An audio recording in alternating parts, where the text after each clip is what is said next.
Bueno, ahí se ve, ¿no? Perfecto. Bueno, entonces seguimos desde acá. Habíamos visto, estábamos viendo el algoritmo de la SAC, de cómo evaluar estos pacientes. El paso 1, que era determinar el riesgo clínico. El paso 2, que es determinar el riesgo quirúrgico, y que básicamente es qué tipo de cirugía es.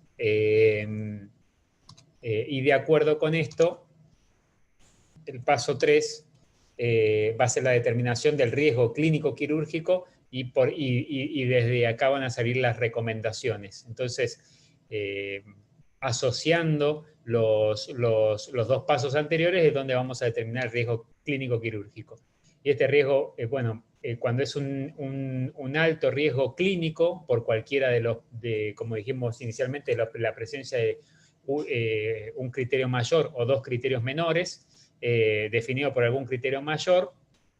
En este caso, el punto A es definido por algún criterio mayor. El riesgo clínico quirúrgico ya se considera de por sí alto frente a cualquier tipo de cirugía. Sin embargo, bueno, frente a cirugía de bajo riesgo, debe primar el criterio clínico antes de seguir las conductas que se recomiendan. B, en ausencia de criterios mayores, el riesgo clínico quirúrgico debe definirse de acuerdo con el riesgo clínico, definido por el número de criterios menores y el tipo de cirugía, de acuerdo a esta tabla, ¿no? Entonces, asociando qué tipo de riesgo quirúrgico es y qué tipo de riesgo clínico, vamos a poder determinar si el riesgo clínico quirúrgico global es bajo, moderado o alto. Y de acuerdo a ese riesgo son las recomendaciones que vamos a tener. Entonces, si el riesgo clínico quirúrgico es moderado o alto, con alguno de los puntos de la lista de 1 al 6, la lista que puse de criterios menores, hay que solicitar una prueba funcional. Si solamente tiene un criterio menor de la lista de 7 al 10, o no tiene ningún criterio menor, se puede proceder a la cirugía sin realizar más estudios. Y si el riesgo clínico quirúrgico es bajo, y tiene una capacidad, es un paciente asintomático y tiene una capacidad funcional conservada mayor a 4 meses, se puede proceder a la cirugía. Si tiene algún criterio menor y presenta angina o disnea en clase funcional 1 o 2, o está asintomático pero tiene una clase funcional baja, hay que hacer una prueba inductora de isquemia. Y si, bueno, no tiene ninguno de los criterios menores o solamente un criterio menor de la lista de 7 al 10, se recomienda proceder a la cirugía también sin más estudio. Entonces, digamos, repasando, establecemos el riesgo clínico de acuerdo a la presencia de criterios mayores o menores, establecemos el riesgo quirúrgico y combinando estos vamos a poder establecer el riesgo clínico quirúrgico y de acuerdo a eso son las recomendaciones que tenemos que seguir. ¿Y cuáles son las medidas que tenemos para reducir el riesgo cardiovascular? Bueno, se han implementado y se han estudiado múltiples medidas, múltiples fármacos, y ahora vamos a ver un poco cuáles son los que se ha visto que tienen resultados y cuáles no, ¿no? Y una de estas medicaciones y de estas medidas son los betabloqueantes. Se ha visto que la utilización de betabloqueantes disminuye los eventos cardiovasculares no fatales, la mortalidad y el stroke perioperatorio en este estudio. Pero en los estudios observacionales esto se vio cuando el betabloqueante se inició más de una semana previa. Cuando se inició menos de una semana previa no se vio beneficio. Y las recomendaciones son que no hay que indicar betabloqueantes en altas dosis en el perioperatorio, considerarlo sí en ciertos pacientes con enfermedad coronaria o que tienen múltiples factores de riesgo para infarto perioperatorio, o sea, es decir, aquellos pacientes que tienen alto riesgo. Hay que iniciarlo más de una semana previo a la cirugía para poder evaluar tolerancia y poder titularlo. Y en aquel paciente que ya viene tomando betabloqueantes no hay que discontinuarlo, siempre y cuando obviamente no haya bradicardia o no haya hipotensión, ¿no? Entonces, ¿cuáles son las recomendaciones, las distintas guías de acuerdo a los betabloqueantes? Bueno, principalmente esto que dijimos anteriormente, no discontinuarlo en los pacientes que ya lo vienen tomando y iniciarlos en forma preoperatoria solamente en aquellos pacientes que tienen alto riesgo quirúrgico y tienen además factores de riesgo asociados. Y siempre, si lo vamos a iniciar, iniciarlo más de 7 días, ¿no? Pero principalmente la recomendación, digamos, más importante sería eso, no suspenderlo, y si lo vamos a iniciar solamente en aquellos pacientes de alto riesgo, iniciarlo con más de 7 días para poder titularlo y evaluar cómo lo tolera, ¿no? El otro de las medidas preoperatorias que se ha evaluado es la utilización de aspirina. La aspirina, bueno, no se ha visto que disminuya el riesgo de eventos cardiovasculares en el postoperatorio y sí se ha visto que aumenta el riesgo de sangrado, por lo cual no se recomienda el uso rutinario y siempre puede ser apropiado utilizarlo cuando el riesgo isquémico es mayor al riesgo hemorrágico, ¿no? Y lo que dicen las guías principalmente, obviamente, que no se recomienda en forma sistemática la utilización de aspirina, por esto que vimos anteriormente, porque aumenta el riesgo de sangrado y no disminuye los eventos isquémicos. Y sí hay que continuar en los pacientes que ya vienen previamente tratados. En esos pacientes sí se puede continuar, siempre evaluando el riesgo isquémico y el riesgo hemorrágico, ¿no? Si tienen un alto riesgo hemorrágico, se pueden suspender. Otra de las terapias que se ha evaluado son las estatinas. Y las estatinas se ha visto, bueno, pueden ser beneficiosas en aquellos pacientes que tienen una indicación de terapia hipolipemiante y que están en plan de cirugías de alto riesgo. Globalmente no se ha visto que disminuyan el riesgo, al menos en forma significativa, pero sí lo podemos utilizar, como dijimos anteriormente, y es lo que dicen las guías, obviamente continuarlas en aquellos pacientes que ya lo vienen recibiendo e iniciarlas en pacientes que van a ser principalmente está indicado en los pacientes que van a ser sometidos a cirugía vascular, ¿no? Aquellos pacientes que van a ser sometidos a cirugía vascular nos caen en el prequirúrgico y no tiene estatinas indicadas, bueno, en esos pacientes sí deberíamos indicarle estatinas. En los demás pacientes solamente continuar con el tratamiento con el paciente que ya viene tomando estatinas. En cuanto a los IECA y a los SARA, bueno, se ha visto que si bien predisponen a la hipotensión perioperatoria, pero esto, bueno, no es estadísticamente significativo y tampoco disminuyen la injuria miocárdica, el stroke y la mortalidad. Entonces, las recomendaciones, la verdad que varían entre las guías. No hay estudios fuertes que hayan evaluado la utilización de IECA o ARA en el perioperatorio, pero básicamente lo que recomiendan las guías, fíjense que todo es nivel de evidencia C, con lo cual son recomendaciones de expertos, ya que no hay estudios en este aspecto, pero lo que recomiendan es continuar en los pacientes que ya vienen recibiéndolo, sobre todo en aquellos pacientes que tienen insuficiencia cardíaca y que reciben IECA o ARA por indicación por insuficiencia cardíaca, ¿no? Podemos iniciarlos en aquellos pacientes que tienen también insuficiencia cardíaca, y esto lo deberíamos hacer al menos una semana antes de la cirugía, y también en aquellos pacientes que lo reciben solamente por hipertensión, hay un nivel de recomendación 2A en que los podemos discontinuar. Es decir, lo vamos a continuar en aquellos pacientes que lo reciben por insuficiencia cardíaca, o los podemos iniciar al menos una semana previa en aquellos pacientes en el que diagnosticamos insuficiencia cardíaca, y cuando la indicación es solamente por hipertensión se los puede discontinuar. Cuando sospechamos, ¿no?, que pueden estar asociados a hipotensión en la cirugía. En cuanto a la anticoagulación, bueno, la anticoagulación va a depender un poco, voy directamente a las recomendaciones, va a depender un poco del riesgo isquémico o del riesgo trombótico y el riesgo hemorrágico, ¿no?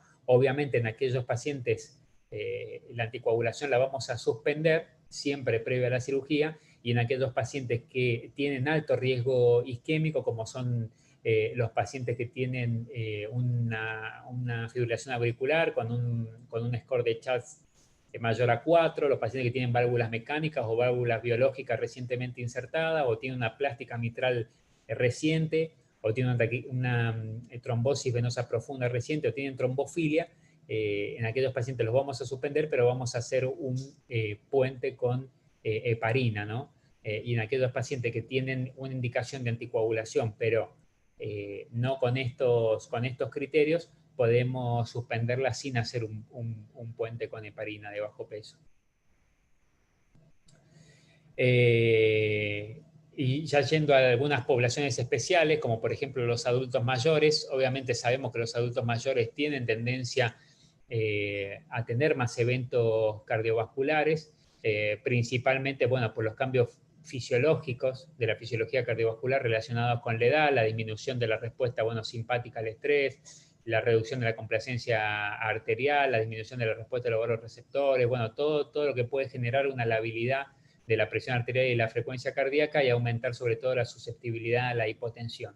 Y además, obviamente, que estos pacientes tienden a tener mayor disfunción diastólica y tienen mayor prevalencia de estenosis aórtica. Entonces, hace todo un combo que sean pacientes susceptibles a eventos cardiovasculares en el intraquirúrgico. Y particularmente para los pacientes mayores se ha establecido un score de riesgo, que es este score geriátrico, desarrollado en 2017, donde a través de distintos puntos, específicamente para adultos mayores, podemos determinar si es un paciente que tiene alto riesgo cardiovascular o no. En cuanto a las cirugías que no son electivas, las cirugías que son de urgencia o emergencia, también sabemos que se correlacionan obviamente con mayor morbilidad y mortalidad perioperatoria, y en estos pacientes la evaluación cardiovascular solamente se justifica para descartar contraindicaciones importantes a la cirugía, y para definir más que nada la necesidad de monitorización intraquirúrgica y postquirúrgica, y sugerir algunas conductas como evitar la taquicardia, evitar hipotensión, la hipertensión y anemia. No más que eso, no podemos hacer una evaluación mucho más profunda que esto, porque son cirugías que son de emergencia o urgencia. O sea, solamente acá el cardiólogo, la evaluación cardiovascular aportaría para descartar contraindicaciones importantes y para establecer recomendaciones en la cirugía a través de la identificación de alguna patología que tenga el paciente, ¿no? ¿Y cuáles son las contraindicaciones que tenemos que descartar? Bueno, las que vimos anteriormente. El síndrome coronario agudo, insuficiencia cardíaca aguda descompensada, taquiarritmia o bradiarritmia con descompensación hemodinámica y estenosis aórtica severa. Los pacientes con stent coronario, bueno, también son otra población especial, los pacientes con stent coronarios, sobre todo con angioplastias recientes, ¿no? Y que vienen con doble antiagregación. Obviamente se ha visto que en estos pacientes tienen mayor riesgo hemorrágico porque están doble antiagregados y también tienen mayor riesgo isquémico si suspendemos alguno de los antiagregantes, principalmente el segundo antiagregante, ya sea clopidogrel, prasugrel o ticagrelor, y que obviamente esto está directamente relacionado con el tiempo, ¿no? Y con el tipo de stent que se utilizó, y con el tipo de angioplastia que se hizo. Entonces, esta es una guía donde, bueno, a través de distintos pasos nosotros podemos determinar qué riesgo tienen esos pacientes de tener una trombosis intra-stent en una cirugía, de acuerdo a qué criterios. Va a depender del tiempo y de las características de los stent, ¿no? Si el tiempo es menor a 3 meses, obviamente el riesgo es más alto. Si es menor a 6 meses, más bajo. Y si es mayor a de 6 a 12 meses, es bajo riesgo. Y si es mayor a un año, mucho más bajo. Y obviamente también esto va a depender del stent que se utilice. Si es un stent metálico, que se endoteliza más rápido y por lo tanto necesita menor tiempo de doble antiagregación, el tiempo, digamos, el riesgo, perdón, de trombosis intra-stent suspendiendo el segundo antiagregante es bajo, pero si son stent liberadores de drogas, que son los que se utilizan más habitualmente, es mucho más alto. De acuerdo a la cantidad de lesión que se haya tratado, si solamente se colocó un stent, o por ejemplo tiene 3 stents en la descendente anterior, 2 stents en la coronaria derecha, o sea, tiene mucho territorio, mucha superficie angioplastiada, ese paciente obviamente tiene mayor riesgo. Y también cuál fue la indicación original de la angioplastia. Si es un síndrome coronario agudo, es un paciente que necesita antiagregación a más largo plazo. Si es un síndrome coronario estable, bueno, se lo puede anteagregar por menos tiempo y suspender la antiagregación para la cirugía en forma más segura. Va a depender también de las comorbilidades y de la edad del paciente, y va a depender también de las consideraciones quirúrgicas. Si es una cirugía que produce sangrado, si es una cirugía de urgencia, ¿no? Eso es el primer paso, digamos, integrar todos los factores de riesgo, las consideraciones de riesgo. El segundo paso es determinar el tiempo apropiado para la suspensión del antiagregante. Siempre hay que discontinuarlo 5 a 7 días previo a la cirugía no cardíaca. El clopidogrel y el ticagrelor hay que discontinuarlos 5 días y el prasugrel 7 días, ¿no? Cuando lo vamos a discontinuar para una cirugía no cardíaca. Hay que continuar con aspirina, al menos esas son las recomendaciones, y optimizar la terapia lipídica, ¿no? Alta dosis de estatinas también es lo que va a disminuir que ese paciente no tenga eventos relacionados con la trombosis intraestén y obviamente evitar los episodios de hipotensión, hipertensión o taquicardia. Estas son las recomendaciones de las guías, de acuerdo a la antiagregación, pero principalmente son estas que estuvimos hablando. Va a depender mucho de qué tipo de stent tiene colocado, de cuán extenso es la angioplastia y principalmente hace cuánto, ¿no?, se colocó. Siempre que sea mayor, cuando el tiempo ya es mayor a 6 meses, estamos más seguros, independientemente de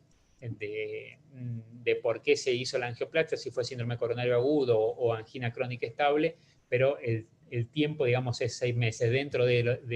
Antes de los 6 meses, bueno, va a depender mucho de esto que estuvimos hablando, del tipo de stent, de cuánto se trató y cuál fue el motivo, ¿no? Y bueno, otras situaciones especiales, solamente nombrarlas para que las tengan en cuenta. En el prequirúrgico, la hipertensión arterial, aquel paciente que viene hipertenso a la evaluación prequirúrgica, en todos esos pacientes deberíamos evaluar daño de órgano blanco. El daño de órgano blanco es si tiene hipertrofia ventricular en el eco, si tiene proteinuria en un análisis de orina. Hay que evitar las fluctuaciones de la presión arterial en la cirugía y si el paciente tiene una hipertensión grado 1 o 2, no es necesario suspender la cirugía, no está recomendado suspender la cirugía. Es decir, que hasta con una hipertensión de 160 de sistólica y 100 de diastólica, es una hipertensión grado 2 y en ese paciente podríamos medicarlo y seguir con la cirugía y no necesariamente suspenderla. Obviamente si viene con una hipertensión grado 3 mayor a 180, 110, ese paciente habría que posponer la cirugía, tratarlo, compensar su hipertensión y después hacer la cirugía. En cuanto a los pacientes que con insuficiencia cardíaca, obviamente siempre le vamos a hacer un ecocardiograma y un BNP previo. No hay que suspender la medicación que vienen tomando. Obviamente si es un episodio de insuficiencia cardíaca aguda, hay que estabilizarlo y hay que posponer la cirugía y no hay que iniciar necesariamente, si el paciente no viene tomando, no es el momento para iniciar los beta bloqueantes. Y en cuanto a las valvulopatías, principalmente hay que tener en cuenta que las valvulopatías, las estenóticas, son las que menos se toleran, son las que menos cambios hemodinámicos toleran y por lo cual la que más dificultoso nos va a ser el manejo intraquirúrgico. Entonces siempre principalmente lo que tenemos que descartar y lo importante son las patologías estenóticas, la estenosis aórtica y la estenosis mitral severa. Esas son las que nos van a traer problemas. Después las insuficiencias, tanto la insuficiencia aórtica y la insuficiencia mitral, son mejor toleradas. Y de hecho las guías recomiendan que ante un paciente que tiene una estenosis aórtica severa y va a ser sometido a una cirugía, más aún si es un paciente sintomático, debería primero tratarse la estenosis mitral o la estenosis aórtica severa. En cambio, si tiene una insuficiencia severa, el paciente puede ser sometido a la cirugía y después tratar su insuficiencia porque habitualmente la sobrecarga de volumen se tolera mucho mejor que la sobrecarga de presión, ¿no?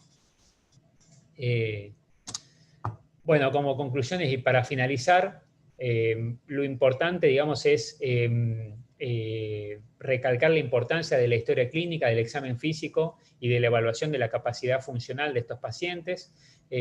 Saber que las pruebas cardiovasculares, como por ejemplo un ecocardiograma, una prueba funcional, raramente se indican en pacientes con bajo riesgo, no es necesario hacerlo, sí en aquellos pacientes que tienen alto riesgo y en aquellos pacientes que no podemos evaluar la capacidad funcional. Los biomarcadores puede considerarse, pero bueno, se necesitan más estudios para que evalúen los resultados de la terapéutica basado en esto, y que el tratamiento perioperatorio se debe indicar, bueno, de manera individualizada según el riesgo de cada paciente. Eso es todo, y para finalizar, y si me dejan, les quería mostrar rápidamente, no sé si se ve ahí, ¿no? Se ve esta es la guía y el algoritmo que utilizamos acá en el hospital, que fue hecha junto con el servicio de anestesia, clínica médica, cardiología, recientemente, como para que tengan, digamos, más o menos una noción de lo que hacemos acá. En todas las cirugías programadas con anestesia general o sedación, bueno, descartamos síntomas como vimos anteriormente, el uso de inhibidores P2Y12, que son la doble antiagregación, marcapaso, valvulopatía. Si el paciente tiene esto, bueno, ya se clasifica como alto riesgo y lo tiene que evaluar cardiología con electro, eco, un test de isquemia o CSG si es apropiado. Y si el paciente no tiene nada de esto, bueno, vamos a utilizar los índices de riesgo, ¿no? Estos índices que vimos, que en este caso utilizamos el índice cardíaco revisado, que son estos 6 puntos que hablamos anteriormente: antecedente de insuficiencia cardíaca, de enfermedad coronaria, de ACV o enfermedad carotidia, diabetes, creatinina, o si es una cirugía de alto riesgo. Y si tiene un índice mayor a 2 y asociado a una baja clase funcional, o no es evaluable, o tiene un índice mayor a 1 y asociado a edad avanzada, deberíamos hacer un test funcional y descartar que el test sea de alto riesgo. ¿Y qué es el test de alto riesgo? Bueno, lo que vimos anteriormente. El INFRE-CT mayor a 5 milímetros, el SUPRE-CT mayor a 2 milímetros, los síntomas a baja carga, ¿no? Esos son los que vamos a buscar. Y también vamos a hacer un ecocardiograma y evaluar criterios de alto riesgo en el ecocardiograma, que son la caída de la fracción de eyección menor al 45%, que tenga una valvulopatía moderada severa, hipertrofia mayor a 15 milímetros del septo, o hipertensión pulmonar severa. Si esto está presente, lo tiene que evaluar cardiología previo, y si no está presente, podemos avanzar a la cirugía. Y si no tiene un índice de riesgo elevado, pero tiene un soplo cardíaco no evaluado, tiene ingurgitación yugular, estas cosas que no estudia o no ve el índice de riesgo, o tiene un electrocardiograma anormal, bueno, a ese paciente por lo menos deberíamos hacerle un ecocardiograma. Básicamente quería demostrarles esto como para que sepan más o menos cómo nos manejamos acá, pero es lo que estuvimos viendo en la charla.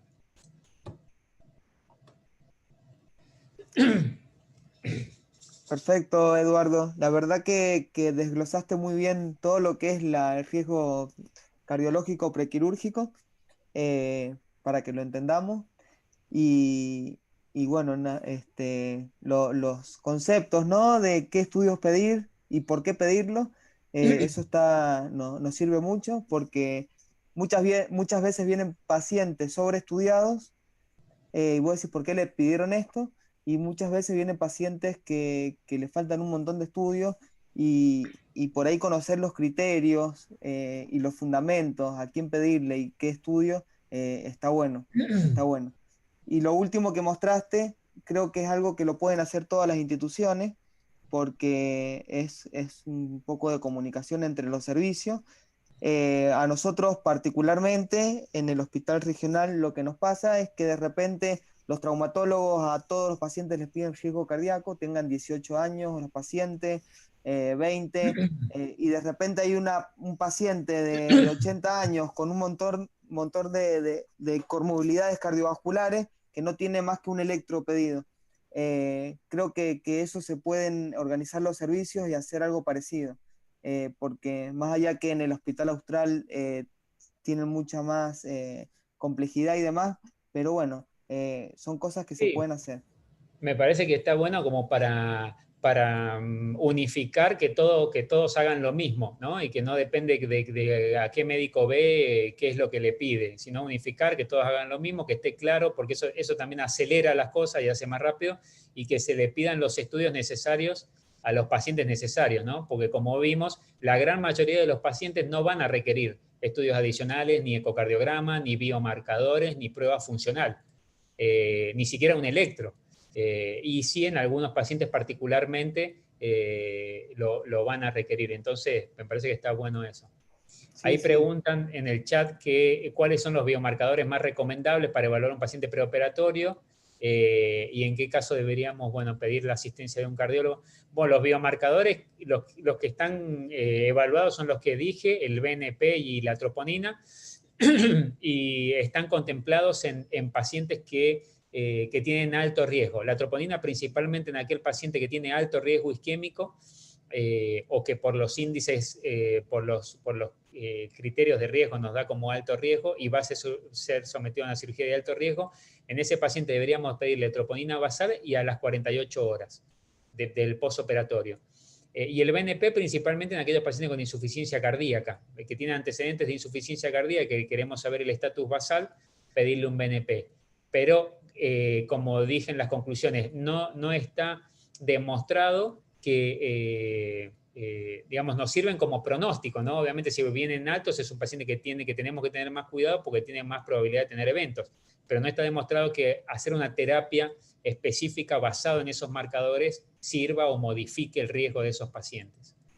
¿Y en qué caso deberíamos solicitar la asistencia de un cardiólogo o el anestesiólogo informador no debería solicitar en ningún caso? No, sí, yo creo que la asistencia sí. Yo creo que el anestesiólogo, obviamente, los casos van a ser pocos. Eso es lo importante, que los casos van a ser pocos y los pacientes de alto riesgo son pocos y son contados, digamos, son casos puntuales.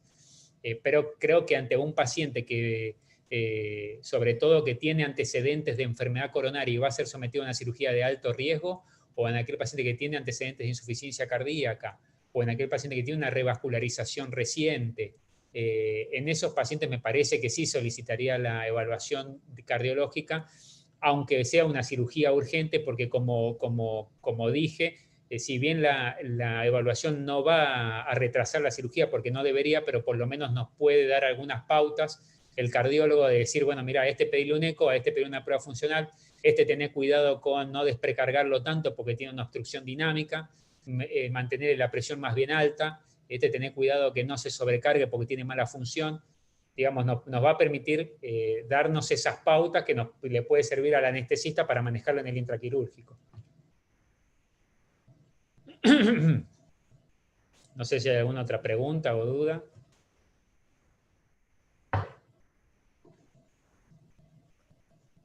¿Hay alguna otra pregunta para aprovechar que nos las puede sacar un cardiólogo? A mí varias veces me dijeron, no, es una cirugía de urgencia, no, no hacemos riesgos cardiovasculares en cirugía de urgencia, porque igual se va a hacer, ¿para qué lo querés? Y realmente es lo que vos decís, porque nos cambia el actuar en cuanto a las técnicas de anestesia, en cuanto a las drogas que vamos a usar. Exacto, Realmente sí, sí nos sirve, por más que sea una cirugía de urgencia y que se va a hacer independientemente del riesgo que tenga el paciente. exacto, exacto. Sí, sí, sí, es más para el manejo que en realidad esa cirugía claramente no se va a contraindicar ni se tiene que contraindicar. Es solamente como para guiar un poco el manejo del paciente en el intraquirúrgico. Bueno, creo que no, no hay más preguntas. Bueno, Bueno, gracias, Eduardo, Martín. muchísimas gracias. La verdad que bueno, quiero agradecer tanto a vos, a Nadia Puebla, a Diego Costa y a Matías Córdoba, que realmente dispusieron de su tiempo para actualizarnos a nosotros. Y bueno, nos sirvió realmente un montón. Realmente Bueno, les gracias, agradezco de gracias a vos corazón, por ¿sí? invitarnos y por tener la idea y la iniciativa de hacer esto, que ayuda un montón y que lleva un montón de esfuerzo también y de tiempo. Y bueno, está bueno que hayan personas como vos que tienen la iniciativa de hacerlo. Bueno, gracias Edu. Y bueno, van a quedar las clases grabadas 2 meses en la plataforma. Mañana va a estar cargada la autoevaluación del día de hoy y la bibliografía. Cuando se hagan las autoevaluaciones de los 5 módulos, se les va a enviar un certificado, ¿sí?, de participación. Así que va a quedar grabada toda la plataforma por 2 meses, así lo pueden ver tranquilos y revisar lo que tengan que revisar.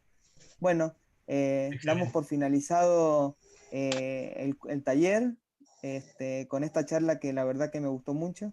Y les agradezco a todos por participar, a Melvin, que es el secretario de la asociación, quien hizo la plataforma, puso un montón de esfuerzo, inscribió a todos, hay más de 400 inscriptos, inscribió uno por uno y estuvo a disposición de todos.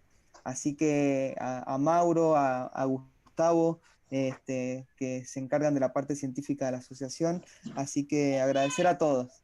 Muchísimas gracias y espero que les haya servido. Adiós. ¿Cuál leyes? ¿Dónde está? En Bogotá. ¿Por qué? Ah, porque para que pague un yogur que debe. ¿Él? ¿A quién? A mi mamá. ¿De cuánto? ¿Ah? ¿De cuánto? Yo tengo me lo pagó. ¿Cuánto? 8.000. 8.000. Deja que venga mi amiga y le dices a ella. Oye, Bien. haz luego.